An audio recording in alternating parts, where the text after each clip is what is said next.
Hello dears, Thiruvathira വിശേഷങ്ങളാണ് ഇന്നത്തെ ഈ ഒരു വീഡിയോയിൽ. കേരളീയർ ആഘോഷിച്ചു പോരുന്ന പ്രധാനപ്പെട്ട ഉത്സവങ്ങളിൽ സ്ത്രീകൾക്കേറെ പ്രാധാന്യമുള്ളത് തിരുവാതിരയാണ്. ഹൈന്ദവ കുടുംബങ്ങളിൽ സ്ത്രീകൾ ആഘോഷിച്ചു പോരുന്ന തിരുവാതിര ധനുമാസത്തിൽ ശുക്ലപക്ഷത്തിലെ വെളുത്തവാവും തിരുവാതിര നക്ഷത്രവും ഒത്തുചേരുന്ന ദിവസമാണ്. ആദ്യം എട്ടങ്ങാടിയെക്കുറിച്ച് പറഞ്ഞു തുടങ്ങട്ടെ. എട്ടങ്ങാടി നേദിക്കലാണ് ഇപ്പോൾ കണ്ടുകൊണ്ടിരിക്കുന്നത്. ഇത് പല സ്ഥലങ്ങളിലും ഇല്ല ഈ ഒരു ആചാരം, ചില സ്ഥലങ്ങളിലും ഉണ്ട് താനും. ഉള്ള സ്ഥലങ്ങളിൽ തന്നെ ഈ ചടങ്ങുകൾക്ക് വ്യത്യാസങ്ങളും ഉണ്ട്. തിരുവാതിരയ്ക്ക് മുൻപുള്ള ഒരു ചടങ്ങാണ് എട്ടങ്ങാടി.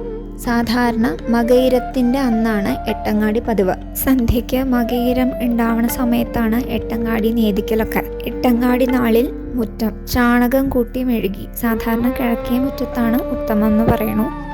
അവിടെ ഉമിയിട്ട് തീ കത്തിക്കണം. ആ തീയിലാണ് പണ്ടൊക്കെ എട്ടങ്ങാടി ചുടാറുള്ളത്. ഇപ്പോൾ കുറേ വ്യത്യാസങ്ങളുണ്ട്. അടുപ്പിലും ഗ്യാസ് അടുപ്പിലൊക്കെ ആയിട്ട് ചുട്ടു വരുന്നതും കാണുന്നുണ്ട്. തിരിഞ്ഞടിക്കുക, അതായത് ഉച്ചയ്ക്ക് 2 മണിക്ക് ശേഷം പാട്ടുരാശിക്ക് മുൻപ്, അതായത് ഏകദേശം 5 മണിക്ക് മുൻപ് വൈകുന്നേരം മംഗല്യ സ്ത്രീകളും പെൺകുട്ടികളും ഒരുമിച്ച് എട്ടങ്ങാടി ചുടുന്നു.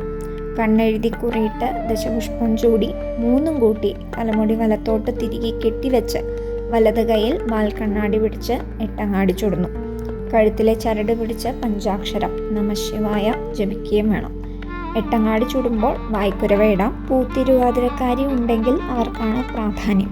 പൂത്തിരുവാതിര അല്ലെങ്കിൽ പുത്തൻ തിരുവാതിര എന്നൊക്കെ പറയണത് വിവാഹത്തിന് ശേഷം വരുന്ന ആദ്യത്തെ തിരുവാതിരയാണ്.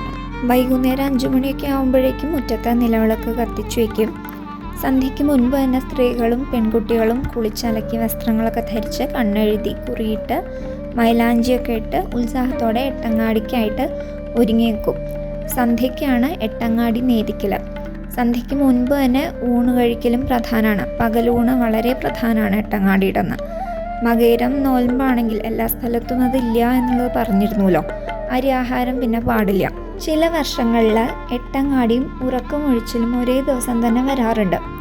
ഇന്നത്തെ ഈ വീഡിയോയിൽ എട്ടങ്ങാടിയും തിരുവാതിര ഉറക്കൊഴുപ്പും ഒരേ ദിവസം വന്ന ഒരു ദിവസമായിരുന്നു. എന്തൊക്കെയാണ് ഇനി എട്ടങ്ങാടിക്കുള്ള 8 കൂട്ടം എന്ന് നോക്കാം. ചേന, ചേമ്പ്, കൂർക്ക, കാച്ചിൽ, ചെറുകിഴങ്ങ്, നേന്ത്രക്കായ, നാളികേരം, പയർ. സാധാരണഗതിക്ക് ഈ 8 കൂട്ടങ്ങളാണ് എട്ടങ്ങാടിക്ക് വേണ്ടി ഉപയോഗിക്കാറ്. പക്ഷേ എല്ലായ്പ്പോഴും നമുക്ക് ഈ 8 കൂട്ടം തന്നെ കറക്റ്റായിട്ട് കിട്ടണം എന്നൊന്നുമില്ല.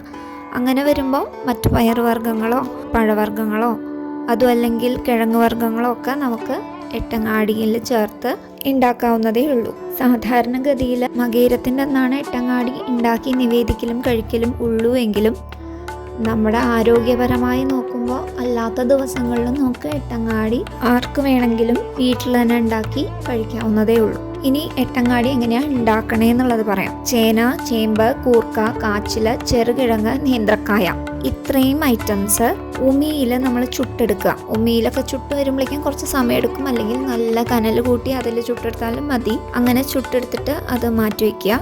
അതിൻ്റെയൊക്കെ തോല് കളഞ്ഞ് ചെറുതായി നുറുക്കി വെക്കണം. പിന്നെ പയറ് എണ്ണയില്ലാതെ വറുത്ത് അതും മാറ്റി വയ്ക്കുക. നാളികേരം വെറുതെ പൂളിയിടേണ്ട ആവശ്യമുള്ളൂ, വെറുതെ കഴിക്കാനാണെങ്കിലും നല്ല സ്വാദാണല്ലോ. പിന്നെ അല്ലാതെ എള്ള് ചേർക്കണമെങ്കിൽ അതും ഒന്ന് വറുത്തെടുക്കുക. പിന്നെ മാറാൻ ചേമ്പ്, പേര് പറയരുത്, ചൊറിയുന്നത് എന്നേ പറയാവൂ എന്ന് പറഞ്ഞ് കേട്ടിട്ടുണ്ട്. അതും പിന്നെ ചെറുപഴം നുറുക്കിയത്, ഇതൊക്കെ ഈ പറഞ്ഞ ഈ എട്ടങ്ങാടിയിലേക്ക് ചേർക്കാം.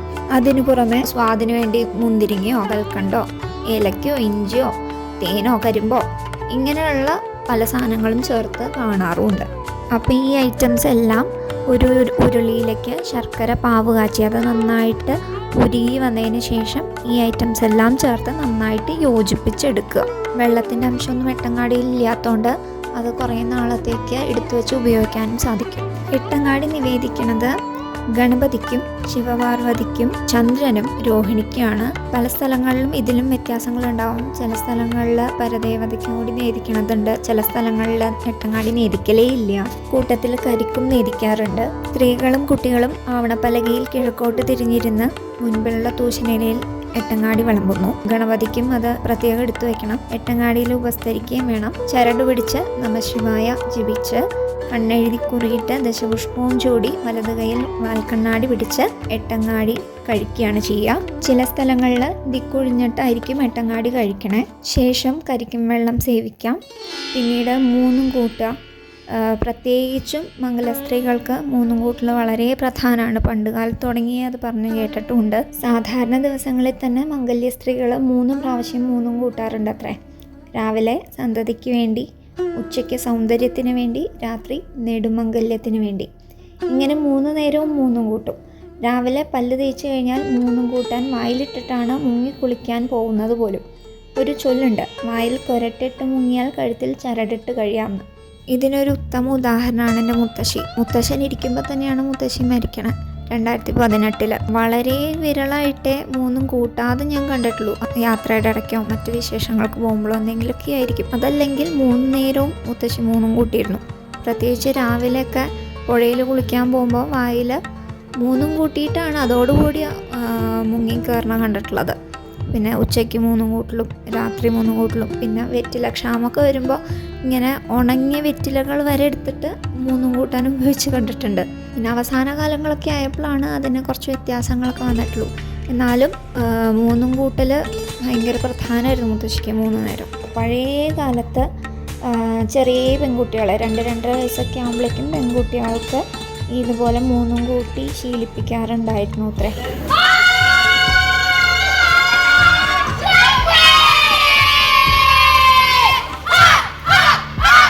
അതിനുശേഷം തിരുവാതിരകളി തുടങ്ങുകയും ഗണപതി, സരസ്വതി, സ്വയംവരങ്ങളൊക്കെ പാടി കളിച്ചതിന് ശേഷം മറ്റു പാട്ടുകളും പാടി തിരുവാതിര കളിക്കും.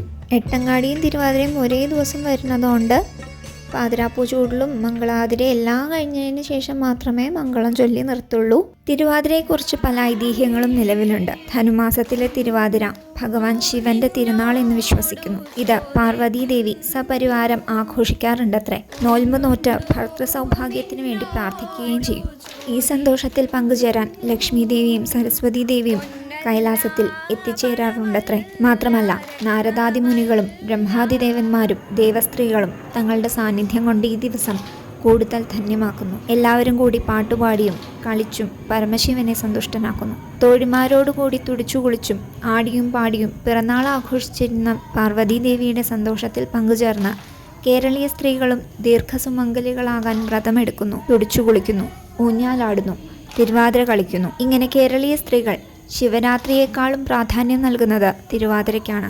ഈ ഐതിഹ്യമാണ് തിരുവാതിരയുമായി ബന്ധപ്പെട്ട ഏറെ പ്രചാരത്തിലുള്ളത്. ഇനി മറ്റൊരു ഐതിഹ്യം ഗോപസ്ത്രീകൾ അനുഷ്ഠിച്ച കാർത്യായനി വ്രതത്തോട് ബന്ധപ്പെട്ടതാണ്. വൃശ്ചിക മാസത്തിലെ 1-ാം തീയതി മുതൽ മണ്ണുകൊണ്ട് ദേവിയുടെ രൂപമുണ്ടാക്കി പൂജിച്ച് അത്യന്തം നിഷ്ഠയോടുകൂടി അവർ കാർത്യായനി വ്രതം അനുഷ്ഠിക്കുവാൻ തുടങ്ങി. ആ വ്രതം അവസാനിപ്പിച്ചത് ധനുമാസത്തിലെ തിരുവാതിരയുടെ അന്നായിരിക്കും. അങ്ങനെ ശ്രീകൃഷ്ണനെ ഭർത്താവായി ലഭിക്കാൻ ഗോപസ്ത്രീകൾ അനുഷ്ഠിച്ച കാർത്യായനി വ്രതത്തെ അനുസ്മരിക്കുന്നതാണ് തിരുവാതിര ആഘോഷം എന്നും പറയാം. എട്ടങ്ങാടി കഴിച്ചു കഴിഞ്ഞാൽ പിന്നെ നോൽമ്പ് തന്നെയാണ്. തിരുവാതിര കഴിയണ വരെ പിന്നെ അരി ആഹാരം നമ്മൾ കഴിക്കുകയില്ല.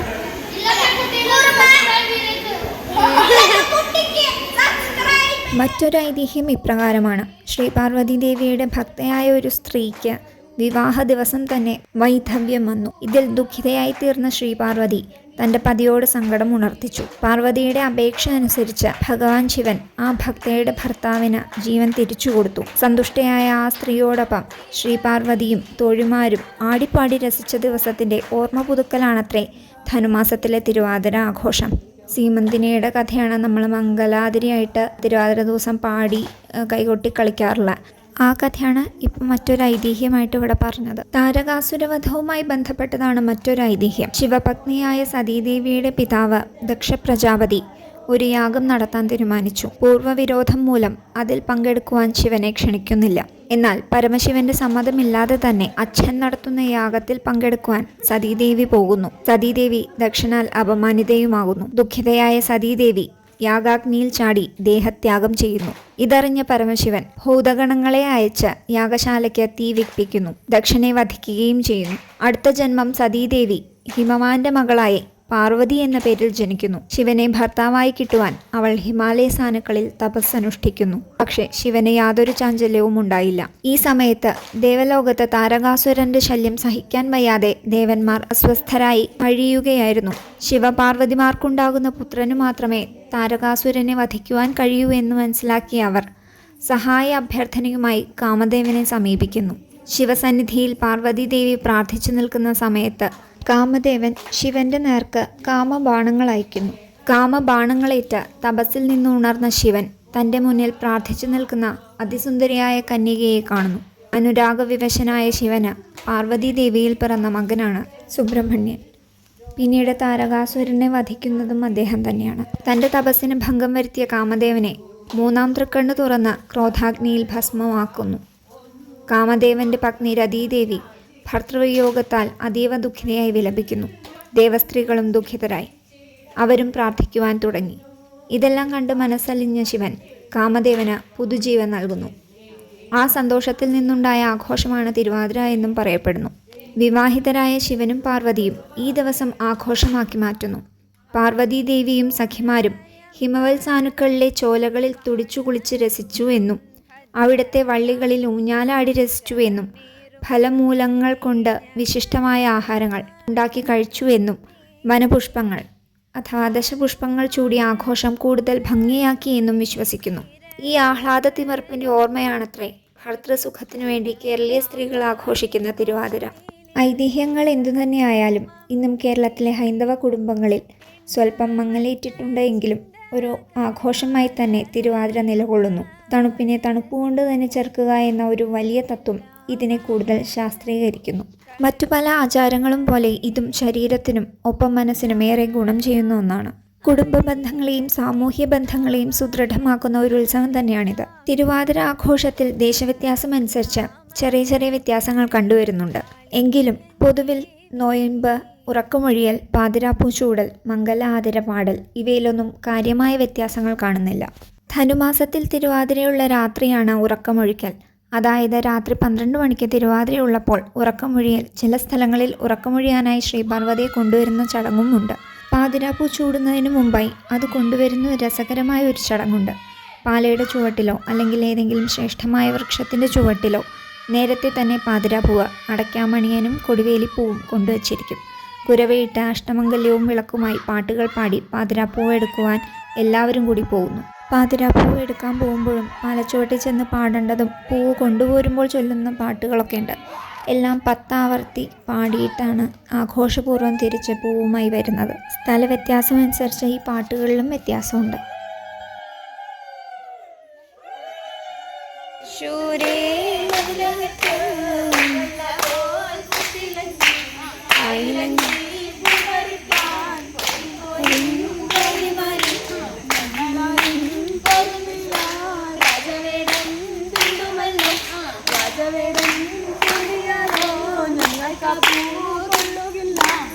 ഇപ്പോൾ ഒരു 4 വരി കേട്ടില്ലേ, അതാണ് പാതിരാപ്പൂവ് എടുക്കാൻ പോകുമ്പോൾ ഞങ്ങൾ പാടുന്ന പാട്ട്.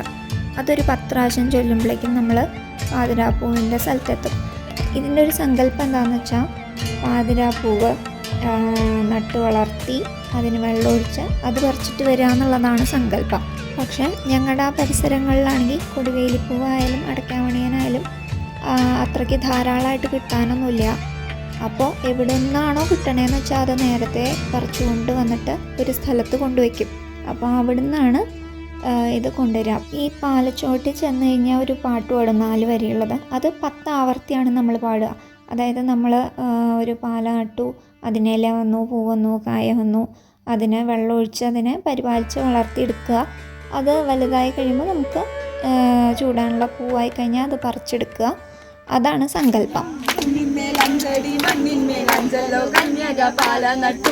പാലക്കില വന്നു, പൂവന്നു, കൈവന്നു, പാലയ്ക്ക് നീർക്കൊടു പെണ്ണുങ്ങളെ. 6 കുന്നിന്മേൽ 6 അടി മണ്ണിന്മേൽ 6 കന്യക പാല നട്ടു. പാലക്കില വന്നു, പൂവന്നു, കൈവന്നു, പാലയ്ക്ക് നീർക്കൊടു പെണ്ണുങ്ങളെ. 7 കുന്നിന്മേൽ 7 അടി മണ്ണിന്മേൽ 7 കന്യക പാല നട്ടു. പാലക്കില വന്നു, പൂവന്നു, കൈവന്നു, പാലയ്ക്ക് നീർക്കൊടു പെണ്ണുങ്ങളെ. 8 കുന്നിന്മേൽ 8 അടി മണ്ണിന്മേൽ 8 കന്യക പാല നട്ടു. പാലക്കില വന്നു പൂവന്നു കൈവന്നു പാലയ്ക്കു നീർക്കൊടു പെണ്ണുങ്ങളെ ഒമ്പതാം കുന്നിന്മേലൊമ്പൻ മണ്ണുമേലൊമ്പതിൽ കന്യക പാല നട്ടു പാലക്കില വന്നു പൂവന്നു കൈവന്നു പാലയ്ക്കു നീർക്കൊടു പെണ്ണുങ്ങളെ പത്താം കുന്നിന് പത്തടി മണ്ണിന് പത്തല്ലോ കന്യക പാല നട്ടു പാലക്കില വന്നു പൂവന്നു കൈവന്നു പാലയ്ക്കു നീർക്കൊടു പെണ്ണുങ്ങളെ ആ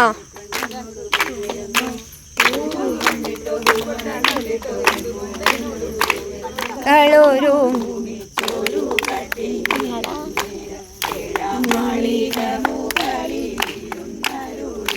ഓ ഓ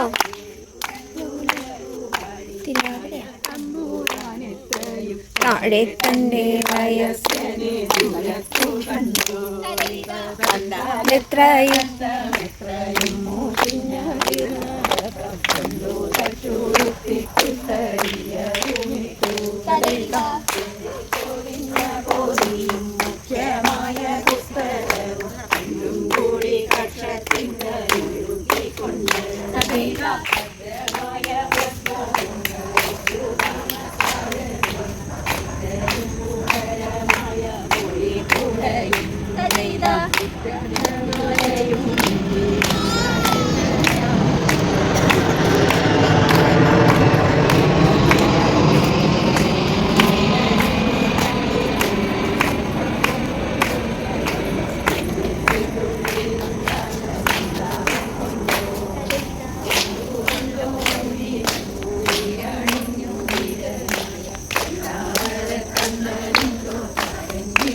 ഉത്സാഹമായി തിരിച്ചു വന്ന പാതിരാപ്പൂ വിളക്കിന് മുമ്പിൽ വെക്കും. കൊടിവേലി പൂവിന് അന്നേ ദിവസം ചുവന്ന പൂവ് എന്നേ പറയാവൂ. എന്തുകൊണ്ടാന്ന് അറിയില്ല കേട്ടോ. പലകയിലിരുന്ന് കിഴക്കോട്ട് തിരിഞ്ഞ് വാൽക്കണ്ണാടി കയ്യിൽ പിടിച്ച് നമശിവായ ജപിച്ച് പ്രാർത്ഥിച്ച് ചരട് കൂട്ടി തന്നെയാണ് കണ്ടിട്ടുള്ളത്. ഓരോരുത്തരായി പൂവ് ചൂടുന്നു. അവിടെ നിൽക്കുന്ന എല്ലാവർക്കും പൂവ് ചൂടാനും കൊടുക്കുന്നു. ഉറങ്ങിക്കിടക്കുന്ന പെൺകുട്ടികളുടെ തലയിൽ വരെ പാതിരാപ്പൂ ചൂടണം, അല്ലെങ്കിൽ അവരെയും കൂടി ചൂടിക്കണം എന്നാണ് പറയുന്നത്. അത്ര വിശേഷമാണെന്നാണ് പറയുന്നത്. എന്തുകൊണ്ട് എന്ന് വെച്ചാൽ അറിയില്ല. പിന്നെ മൂന്നും കൂട്ടി എല്ലാവരും വട്ടത്തിൽ നിന്ന് രണ്ട് കൈ കൊണ്ട് പരസ്പരം കൊത്തിയോ നിവർത്തിയോ ഒക്കെ താളം പിടിച്ച് മംഗലാതിര പാടുകയാണ് ചെയ്യുക. പാതിരാപ്പൂ ചൂടുന്ന സമയത്ത് അടയ്ക്കാമണിയൻ നമ്മൾ അത് വെച്ചിട്ട് ദിക്കുഴിയലുണ്ട്. 4 ദിക്കിലേക്കും നമ്മൾ പ്രാർത്ഥിച്ചിട്ട് അതെറിയും. ഒന്ന് ചന്ദ്രനും കൂടി സമർപ്പിക്കും, അത് മുകളിലേക്ക് എറിയും. എന്നിട്ട് നമ്മൾ പാതിരാപ്പൂ രണ്ടും അടയ്ക്കാമണിയനും കൊടുവേലിപ്പൂവാണ്, പക്ഷെ അന്ന് നമ്മൾ ചുവന്ന പൂവെന്നേ പറയുള്ളൂ. ചുവന്ന പൂവും ചൂടും പ്രാർത്ഥിച്ച് നമസ്കരിക്കും. പിന്നെ ഇത് സ്ത്രീകൾ ആഘോഷിക്കണോ എന്നുള്ളതൊക്കെ ശരിയാണ്, പക്ഷേ പുരുഷന്മാരുടെ സാന്നിധ്യം ഇതിലുണ്ടാവാറുണ്ട് കേട്ടോ. എന്നുവെച്ചാൽ അവർ തിരുവാതിരകളി കാണാനും ഇതിൻ്റെ ചടങ്ങുകൾ കാണാനും പാതിരാപ്പൂ ചൂടുന്ന സമയത്തൊക്കെ ഉണ്ടാവാറുണ്ട്. ഈവൻ അവരാണെങ്കിലും പാതിരാപ്പൂ ചൂടാറുമുണ്ട്. നമ്മുടെ ഇവിടെയൊക്കെ അങ്ങനെ ഉണ്ട് കേട്ടോ. നോൽമ്പായിട്ട് എടുക്കണില്ല എന്നേ ഉള്ളൂ, പക്ഷേ നോൽമ്പിൻ്റെ ഭക്ഷണം അന്ന് ഇല്ലങ്ങളിലൊക്കെ ഉണ്ടാവുള്ളൂല്ലോ. എട്ടങ്ങാടി ആയാലും കൂവപ്പായസം ആയാലും തിരുവാതിര പുഴുക്കായാലും ഗോതമ്പരി കഞ്ഞിയാണെങ്കിലും ഗോതമ്പരി ചോറാണെങ്കിലും ചപ്പാത്തി ആണെങ്കിലും അപ്പോൾ അവരും അതൊക്കെ തന്നെയാണ് കഴിക്കുക. ഇനി തിരുവാതിരക്കളിയെ പറ്റി പറയാം. ചില സ്ഥലങ്ങളിൽ വൃശ്ചിക മാസത്തിലെ തിരുവാതിര മുതൽ തിരുവാതിരക്കളി അല്ലെങ്കിൽ കൈകൊട്ടിക്കളി തുടങ്ങും. ഇന്ന് നമ്മൾ തിരുവാതിരക്കളി കൈകൊട്ടിക്കളി എന്ന് ഡിഫറെൻ്റായിട്ട് 2 ആർട്ട് ഫോമായിട്ട് പറയുന്നുണ്ടെങ്കിലും പണ്ട് തിരുവാതിരക്കളിക്ക് തന്നെയാണ് കൈകൊട്ടിക്കളി എന്ന് പറഞ്ഞിരുന്നത് കേട്ടോ. മറ്റ് ചില സ്ഥലങ്ങളിൽ ധനുമാസത്തിലെ തിരുവാതിരയ്ക്ക് 18 ദിവസം മുൻപും ചിലയിടത്ത് 12 ദിവസം മുമ്പും ചുരുങ്ങിയ പക്ഷം 7 ദിവസം മുൻപും കളി തുടങ്ങും. സന്ധ്യ കഴിഞ്ഞാണ് കളി തുടങ്ങുന്നത്. നടുമുറ്റത്തോ കിഴക്കേ മുറ്റത്തോ ആണ് സാധാരണയായി കളി പതിവ്. കളി തുടങ്ങുമ്പോഴും കളി അവസാനിക്കുമ്പോഴും ഭൂമി തൊട്ട് തലയിൽ വയ്ക്കുകയും വേണം, കുരവ ഇടുകയും വേണം. ആദ്യം ഗണപതി, പിന്നെ സരസ്വതി, പിന്നീട് സ്വയംവരങ്ങളും ചൊല്ലിയ ശേഷം മറ്റു പാട്ടുകളും പാടി കളിക്കാം. പ്രഭാതത്തിൽ തുടിച്ചു കുളിച്ച് ഒരുങ്ങി ഊഞ്ഞാലാടി അകത്ത് വന്നാൽ തേവാരമാവാം. തേവാരം കഴിഞ്ഞാൽ തലേ ദിവസത്തെ എട്ടങ്ങാടി ചുട്ടത് കഴിക്കണം. ഉച്ചയ്ക്ക് ഗോതമ്പോ ചാമ അരിയോ വരിനെല്ലിൻ്റെ അരിയോ ഉപയോഗിക്കാം. കിഴങ്ങുവർഗ്ഗങ്ങളും ചെറുപഴവുമാണ് പ്രധാന ഭക്ഷണം. കൂവപ്പായസവും ഉണ്ടാവും. സുമംഗലികൾ 108 വെറ്റില തിന്നണം. തിരുവാതിര ഉള്ള സമയത്ത് തന്നെ വെറ്റില തിന്നു തുടങ്ങുകയും അവസാനിപ്പിക്കുകയും വേണം. 108 വെറ്റില തിന്നുവാൻ തുടങ്ങുന്നത് ഒരു പ്രത്യേക ചടങ്ങോടെയാണ്. തേവരുടെ മുമ്പിൽ വിളക്ക് കൊളുത്തിവെച്ച പലകമേൽ കിഴക്കോട്ട് തിരിഞ്ഞിരുന്ന വലത് കൈയിൽ വാൽക്കണ്ണാടി പിടിച്ച തലമുടി വലത്തോട്ട് തിരികെ കെട്ടിവെച്ച മംഗല്യ സ്ത്രീകൾ കെട്ടുവെറ്റില തിന്നൽ ചടങ്ങ് തുടങ്ങുന്നു. തേവരുടെ മുൻപിൽ 3 വെറ്റില ആദ്യം വയ്ക്കണം. അത് ഈ എണ്ണത്തിൽ പെടുന്നതല്ല. പിന്നെ തേവരുടെ മുൻപിൽ വച്ച് തന്നെ 108 വെറ്റിലയിൽ നിന്ന് 3 വെറ്റില ഓരോന്നായി എടുത്ത് ചുണ്ണാമ്പും കളിയടക്കയും ചേർത്ത് 3 കൂട്ടണം. ചരട് പിടിച്ച് പഞ്ചാക്ഷരവും ജപിക്കണം. തേവരെ തൊഴുത് നമസ്കരിച്ച് എഴുന്നേൽക്കാം. പിന്നെയുള്ള വെറ്റിലകൾ സൗകര്യം പോലെ 3 കൂട്ടുക. മറ്റൊരു പ്രധാന ചടങ്ങ് തന്നെയാണ് തിരുവാതിര കുളി. അശ്വതി നാൾ തൊട്ട് കുളി എന്ന് വിധി. തിരുവാതിരയ്ക്ക് 7 ദിവസം മുതൽ കുളി തുടങ്ങും. വിധവകളല്ലാത്ത എല്ലാ സ്ത്രീകളും പെൺകിടാങ്ങളും കുട്ടികളും 7:30 വെളുപ്പിന് ഉണർന്ന് ആഘോഷത്തോടെ കുളിക്കടവിലേക്ക് പോകുന്നു. കുരവയിട്ട് കുളിയുടെ തുടക്കം കരക്കാരെ അറിയിക്കുന്നു. അരയോളം വെള്ളത്തിൽ ഇറങ്ങി നിന്നുകൊണ്ട് പാട്ടുപാടി തുടിച്ചു കുളിക്കുന്നു. ഇടത് കൈ ചുരുട്ടിപ്പിടിച്ചും വലത് കൈ നിവർത്തിപ്പിടിച്ചും വെള്ളത്തിലിട്ട് പരസ്പരം ശക്തിയായി അടിച്ചാൽ ഒരു പ്രത്യേക തരം സുഖമുള്ള ശബ്ദം കേൾക്കാം. ഇതാണ് തുടിച്ചുകുളി. തുടിച്ചുകുളി കഴിഞ്ഞാൽ വെള്ളത്തിൽ എല്ലാവരും വട്ടത്തിൽ നിന്നുകൊണ്ട് മലര് വറക്കുന്നു. 2 കൈകളുടെയും വിരലുകൾ പരസ്പരം കോർത്തു പിടിച്ച് വെള്ളം പതുക്കെയും പിന്നീട് വേഗത്തിലും മുകളിലേക്ക് തെറിപ്പിക്കുന്നതിനെയാണ് മലര് വറക്കൽ എന്ന് പറയുന്നത്. എല്ലാവരും കൂടി ഒന്നിച്ച് ഇപ്രകാരം ചെയ്യുമ്പോൾ വെള്ളത്തുള്ളികൾ മലർ പൊട്ടിത്തെറിക്കുന്നത് പോലെ മുകളിലേക്ക് ചിതറിത്തെറിക്കും. ഇത് മനോഹരമായ ഒരു കാഴ്ച തന്നെയാണ്. തിരുവാതിരപ്പാട്ടുകൾ പാടി തന്നെയാണ് തുടിച്ചുകുളിയും മലര് വറക്കലൊക്കെ തന്നെ. തുടിച്ചു കുളിക്കുമ്പോൾ ധനുമാസത്തിൽ തിരുവാതിര, അത് ഒരു ഫേമസ് ആയിട്ടുള്ള പാട്ട്. അതാണ് തുടിച്ചുകുളിക്ക് ഏറ്റവും പ്രധാനമായിട്ട് എപ്പോഴും പാടാറുള്ളത്. വേറെയും പാട്ടുകൾ ധാരാളം ഉണ്ട് തുടിച്ചുകുളിക്കും മലര് വറക്കലിനൊക്കെ ആയിട്ട്. അല്ലാതെ സാധാരണ നമ്മൾ പാടുന്ന തിരുവാതിരപ്പാട്ടുകളും ഗണപതി സരസ്വതി സ്വയംവരങ്ങൾ അതെല്ലാം തന്നെ തുടിച്ചു കുളിക്കുമ്പോഴോ അല്ലെങ്കിൽ മലര് വറക്കലൊക്കെ ആയിട്ട് നമ്മൾ പാടാറുണ്ട്.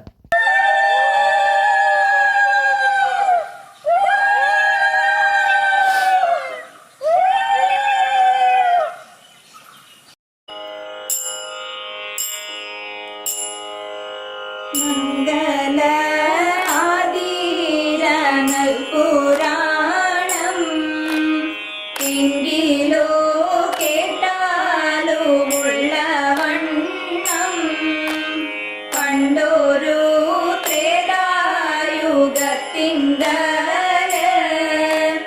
ഉത്തമനായോരു വൈദികന് നന്മണി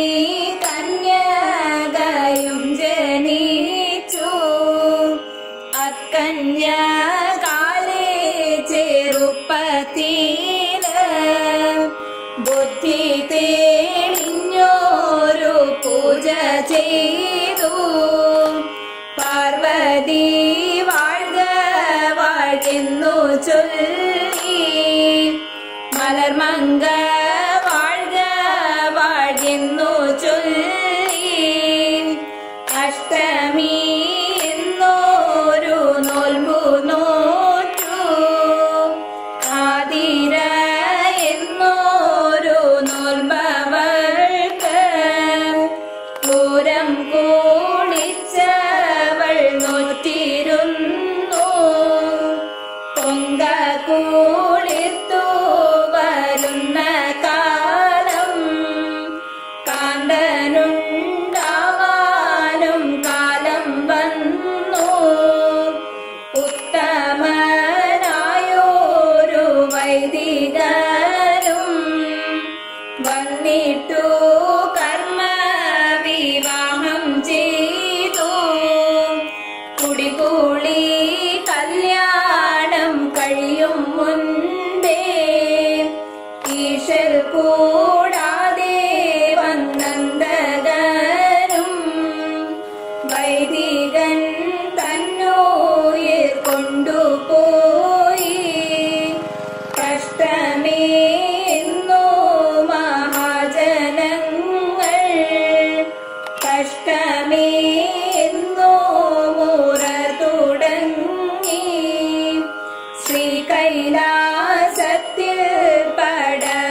കൂടാതെ വന്നന്തകനും വൈദികൻ തന്നോയിൽ കൊണ്ടുപോയി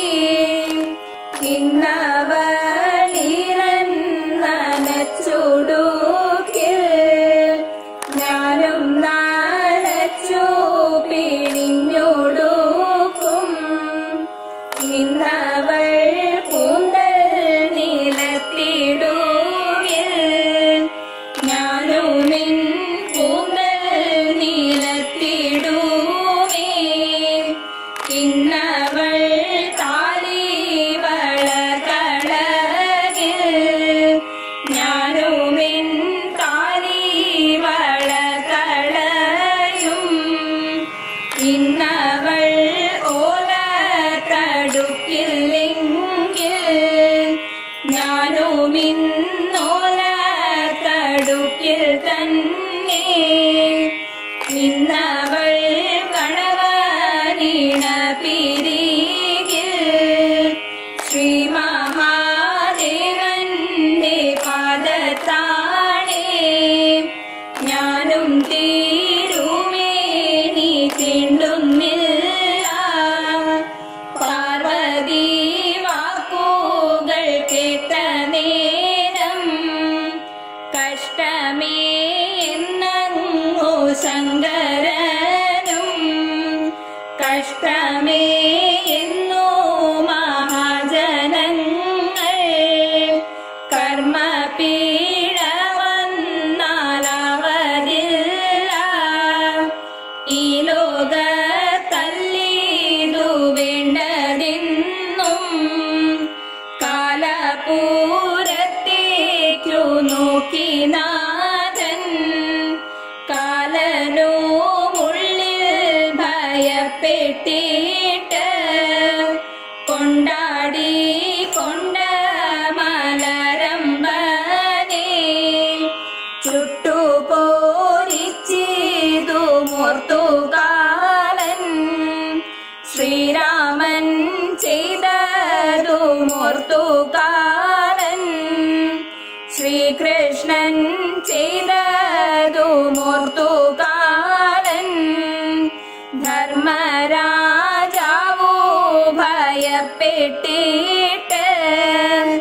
ഇടുക്കില തന്നീലങ്ങിറ്റിക്കൊണ്ട് കൊന്നിടേല കൊണ്ടടച്ചുകൊണ്ട് വൈദികൻ തന്നോയിൽ കാഴ്ച വച്ചു മാമല മങ്കയും തോഴിമാരും കന്യാഗൃഹത്തെ കേഴുന്നള്ളിയിട്ട് മയങ്ങി കിടക്കും മലർക്കന്യയെ വാരിയെടുത്തു മടിയിൽ വച്ചു വെള്ളം തളിച്ചു മുഖം തുടച്ചു മാറത്തുമൊക്കെ തളിച്ചു വെള്ളം നിദ്രയുറങ്ങിയുണർന്ന പോലെ ബുദ്ധിയും ശക്തിയും പൂർണ്ണമായി മംഗല്യ സൂത്രമണിയിപ്പിച്ചു മംഗല്യ ബാധ നിനക്കില്ലെന്നും മക്കൾ പലരെ നീ പെറ്റുകൊള്ളുക കന്യയ്ക്കു വേണ്ട വരം കൊടുത്തു ചെങ്ങാതി കണവനെ ഉണ്ടാക്കി ഞാൻ നീ ചെന്നു കാൺകെന്നരുളി ചെയ്തു മാമല മങ്കയും തോഴിമാരും ശ്രീ കൈലാസത്തെ കേഴുന്നള്ളിയിട്ട് മാദേവ താനുമിന്നുണ്ണിമായേ ശ്രീ കൈലാസത്തിൽ സുഖിച്ചി സുഖിച്ചിരുന്നു. കന്യയും കന്യയുടെ കണവൻ താനും കന്യാഗൃഹത്തിൽ സുഖിച്ചിരുന്നു. മംഗല ആതിര പാടുന്നോർക്കും ചുറ്റുമീരുന്നീതു കേൾക്കുന്നോർക്കും അർത്ഥവും പുത്രരും ബന്ധുക്കളും ഭർത്താവുമായി സുഖിച്ചിരിക്കാം.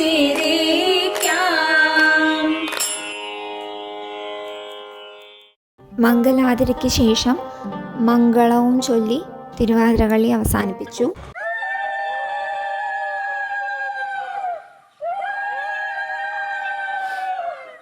ഇനി പുഴയിൽ കുളിക്കാൻ പോവാണ്. തുടിച്ചുകുളിയൊന്നും വീഡിയോ എടുക്കാൻ സാധിച്ചില്ല. ഇതാണ് മലര് വറുക്കൽ എന്ന് പറഞ്ഞ ആ ഒരു ഇതെല്ലാവരും കൂടി ചേർന്ന് ചെയ്യുക. ഇപ്പോൾ തൊട്ടടുത്ത് ഫോണിൽ ടോർച്ച് വെച്ചിട്ട് രണ്ടുപേരെ കൊണ്ട് ചെയ്യിപ്പിച്ചതാണ് വീഡിയോയ്ക്ക് വേണ്ടി. കുറിയിടാൻ മഞ്ഞളും ആവണക്കിൻ്റെ കുരു, മഞ്ഞളും ആവണക്കും കുരുവും കൂടി ചേർത്ത് അരച്ചിട്ട് കുറിയിട്ടിട്ട് ആദ്യം മുങ്ങി വരണം. ശരിക്കും ഓണത്തിനേക്കാളും വിഷുവിനേക്കാളും ഒക്കെ എനിക്ക് ഏറ്റവും കൂടുതൽ മെമ്മറീസ് ഉള്ളത് ഈ തിരുവാതിര കാലത്തെ ആയിരിക്കും. എൻ്റെ ഓർമ്മ വെച്ച കാലം തുടങ്ങി ഞാൻ തിരുവാതിര നോലമ്പ് എടുക്കണതുമാണ്, ആഘോഷിക്കണതുമാണ്. നമ്മുടെ നാട്ടിലെ തണുപ്പ് കാലം എന്ന് പറഞ്ഞാൽ ഒരു ഡിസംബർ ജാനുവരി സമയമാണ്, ധനുമാസത്തിലാണ്. അപ്പോൾ ധനുമാസത്തിൽ രാവിലെ വെളുപ്പിനെ ഒരു 3-3:30-4 മണി സമയത്തൊക്കെ എണീറ്റ് പുഴയിൽ പോയി കുളിക്കുക. അതും തിരുവാതിര കാറ്റുണ്ടാവും, പൂർണ്ണചന്ദ്രനൊക്കെ ആയിരിക്കും തിരുവാതിരയുടെ അന്ന്. അപ്പോൾ അതൊരു പ്രത്യേക വൈബാണ്. ആ തണുപ്പത്ത് നമ്മൾ കടവിലേക്ക് പോണത് 1, 2, 3 പേരല്ല, ഒരു കൂട്ടം ആൾക്കാരുണ്ട്, സ്ത്രീകളും കുട്ടികളൊക്കെ ആയിട്ട്. നമുക്ക് ഇവൻ കടവിൽ എല്ലാവർക്കും കൂടി ചിലപ്പോൾ ഇറങ്ങാൻ പോലും സ്ഥലം ഉണ്ടാവില്ല. അങ്ങനെ ആണെങ്കിൽ പോലും എല്ലാവരും കൂടി ചേർന്ന് തുടിച്ച് കുളിച്ച് ആടിപ്പാടി കണ്ണെഴുതി പൊട്ടോട്ട് കറുകമാലയൊക്കെ ചൂടി ദശപുഷ്പമൊക്കെ ചൂടി അമ്പലത്തിലൊക്കെ പോയി തൊഴുത് തിരിച്ച് കുടുംബത്തേക്ക് എത്തും. പിന്നെ എന്തായാലും അപ്പോഴത്തേക്കും ഒരു 5-5:30 ആകുമ്പോഴേക്കും ഈ പരിപാടിയൊക്കെ കഴിഞ്ഞിട്ടുണ്ടാവും. അത് കഴിഞ്ഞാൽ പിന്നെ സ്കൂളിലുള്ള ദിവസങ്ങളാണെന്നുണ്ടെങ്കിൽ നമ്മൾ കുറച്ച് നേരം കൂടി കിടന്നുറങ്ങിയിട്ട് പിന്നെ സ്കൂളിലേക്ക് പോവും. ഇനി തിരുവാതിര ആഘോഷങ്ങളൊക്കെ കഴിഞ്ഞിട്ട് ഓർക്കൊഴിക്കലൊക്കെ കഴിഞ്ഞിട്ടാണെങ്കിൽ പിറ്റേ ദിവസം സ്കൂളിൽ പോകാമില്ല. മകയിരവും തിരുവാതിരയും ചാമ ഉമ്മി കരിച്ച് ഉമ്മിക്കരി കൊണ്ട് വേണം പല്ല് തേക്കാൻ. ഒന്ന് മുങ്ങി കുളിച്ച് മഞ്ഞളും ആവണക്കിൻ കുരുവും അരച്ച് തൊട്ട് വീണ്ടും കുളിച്ചു കയറണം. വെള്ളത്തിൽ നിന്നുകൊണ്ട് തന്നെ കഴുത്തിലെ ചരട് പിടിച്ച് പഞ്ചാക്ഷരം ജപിക്കണം. തിരുവാതിര വരെയുള്ള 7 ദിവസം തോർത്താനും ഉടുക്കാനും അലക്കിയ മുണ്ട് വേണം, വെളുത്തേടൻ അലക്കിയത്. മകയിരവും തിരുവാതിരയും കൂടുതൽ പ്രാധാന്യമുള്ളതാണ്. തോർത്താനും ഉടുക്കാനും കോടി അലക്കിയ വസ്ത്രം വേണം. അടിവസ്ത്രം മാറിക്കഴിഞ്ഞാൽ മടമ്പ് നനച്ച് കാല് കഴുകണം. കുളക്കടവിൽ വച്ച് തന്നെ പലകയിൽ കിഴക്കോട്ട് തിരിഞ്ഞിരുന്ന് ചന്ദനം തൊട്ട് കണ്ണെഴുതി ദശപുഷ്പം ചൂടി ചരട് പിടിച്ച് പഞ്ചാക്ഷരം ജപിച്ച് തിരിച്ചു പോകാം. മംഗല്യ സ്ത്രീകൾക്ക് ദേവീക്ഷേത്രത്തിൽ ആടിയ ചാന്ത് തൊടാം. പിന്നീട് ഊഞ്ഞാലാടാം. ഊഞ്ഞാൽപ്പടി തൊട്ട് തലയിൽ വച്ച് കിഴക്കോട്ടും പടിഞ്ഞാട്ടും 3 തവണ വീതമെങ്കിലും ആടണം. ഊഞ്ഞാൽപ്പടി കടക്കാതെ ഉമ്മറപ്പടി കടക്കരുതെന്നാണ് ചൊല്ല്. ഊഞ്ഞാലാടുമ്പോൾ പാടാനും പാട്ടുണ്ട്. ഒന്നേ ഒന്നേ പോ ഓമനയായി പിറന്നാനുണ്ണി, 2 പോ രണ്ടില്ലം പൂക്ക് വളർന്നാനുണ്ണി, അങ്ങനെ 10 വരെ. അതിനുശേഷം ക്ഷേത്രദർശനം നടത്താം. പിന്നീട് എട്ടങ്ങാടിയും കഴിക്കാം. തിരുവാതിര ദിവസം രാവിലെ പൂവക്കാഴി ഇടുക എന്നൊരു ചടങ്ങുണ്ട്. അതിനെക്കുറിച്ച് കൂടുതൽ പറയാൻ അറിയാത്തതുകൊണ്ട് തൽക്കാലം ഇവിടെ നിർത്തുന്നു. നല്ലൊരു തിരുവാതിരക്കാലം ആശംസിച്ചുകൊണ്ട് മംഗലാതിര പാടുന്നോർക്കും ചുറ്റുമീരുന്നീതോ കേൾക്കുന്നോർക്കും മംഗല്യഹാനി വരികയില്ല, സന്തതി എന്നേക്കും കാത്തരുളും തൃശിവ പേരൂർ വടക്കും നാഥ, ഞാനിതാ ശ്രീപാദം കൈതൊഴും.